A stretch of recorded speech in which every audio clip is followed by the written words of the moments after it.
10 বছর, হাজারো প্রশ্ন, 6 জন তদন্ত কর্মকর্তা, কিন্তু একটি প্রশ্নের উত্তর নেই। কে মেরেছিল তনুকে? অবশেষে এই মামলায় এসেছে এক বড় মোড়। 2016 সালের 20 মার্চ সন্ধ্যায় কুমিল্লা সেনানিবাসের একটি বাসায় পড়াতে যাওয়ার পর নিখোঁজ হন কুমিল্লা ভিক্টোরিয়া সরকারি কলেজের শিক্ষার্থী সোহাগী জাহান তনু। পরে সেনানিবাসের পাওয়ার হাউসের কাছাকাছি একটি জঙ্গল থেকে তার মরদেহ উদ্ধার করা হয়। এরপর কেটে গেছে প্রায় 4 বছর পিবিআই সদর দপ্তরের এক তদন্তে। আর 2024 সালের সেপ্টেম্বর থেকে দায়িত্বে আছেন মামলার 6ষ্ঠ তদন্ত কর্মকর্তা। তবু রহস্য থেকে গেছে অমীমাংসিত। অবশেষে এসেছে কাঙ্ক্ষিত খবর।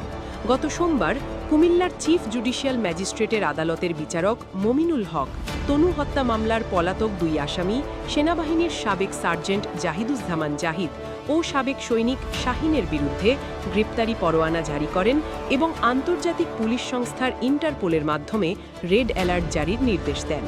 এছাড়া তনু হত্যার ঘটনায় জব্দ করা আলামত পুনঃপরীক্ষারও উদ্যোগ নেওয়া হয়েছে।